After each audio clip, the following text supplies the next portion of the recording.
sabi ko, paano kaya ginawa ni Diana yon? How difficult was that scene? Mahirap po siya kasi nangyari siya sa akin sa totoong buhay. So, nung nabasa ko yung script, ay ko, ano ba yan? Parang ang hirap. Naisip ko na kung saan ako huhugot ng emotions. Kasi nangyari siya sa akin. Saan? Nung namatay po yung first husband ko, Tito Boy. So, syempre parang gusto ko makaiyak talaga ako ng maganda since pagbabalik ko nga po ito sa television. And I had to look back para mabigay ko yung totoong emotion na nangyayari dun sa At lumabas yun? Yes po. I Oo. think so, Tito Yeah. Boy. Habang dinadala papunta ang ambulance, habang niyayakap ka ni Miguel Tan Felix, habang palayo, kinikilabutan ako. yung iyak na yun, Opo. damdam namin yun. Nung napanood ko nga rin po yun sa TV, parang naiyak ako. Sabi ko, Oo. ano ba yan? Ganun pala yung nangyari ulit. Why? How difficult was that to say goodbye to your first husband? Mahirap, Tito Boy, kasi yung emotions mo parang halo-halo. Dami mong iniisip. Hindi ako masyadong nag-breakdown nung una kong nalaman. Nung nagsisink in. Doon? Opo, lalo na nung nakikita mo syempre yung katawan, ganyan. Doon siya parang lumalabas lang nang hindi mo ini-expect. Parang iyak ka lang pala ng iyak. Parang ganun, tapos may blackout, tapos iiyak ka ulit. Parang ganun habang ang dami-dami nangyayari sa paligid mo. Oo.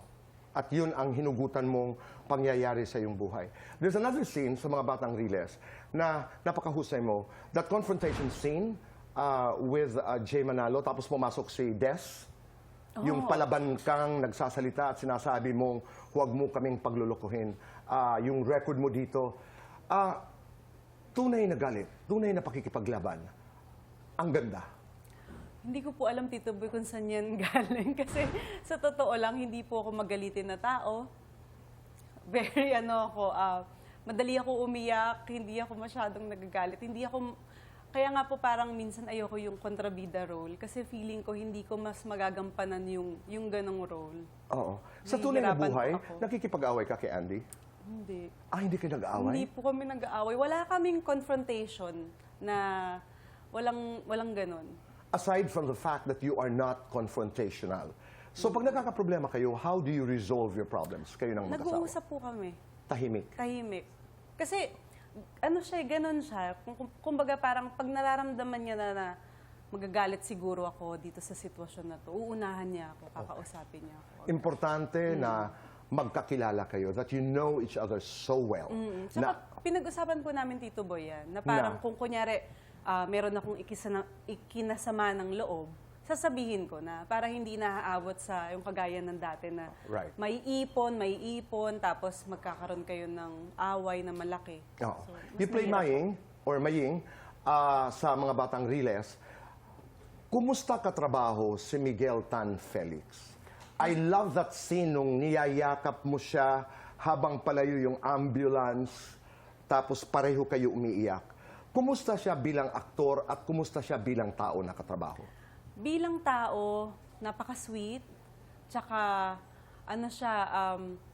gusto ko yung nagbibigay siya ng effort para makilala ko. Kasi po, syempre, magnanay kami doon. Nung una kaming nakita, medyo syempre awkward ulit. After ilang years kaming nakita. And then sa set, talagang nakikita ko yung effort niya to talk to me, to know more about me po. Ganyan, nagtatanong siya ng mga questions.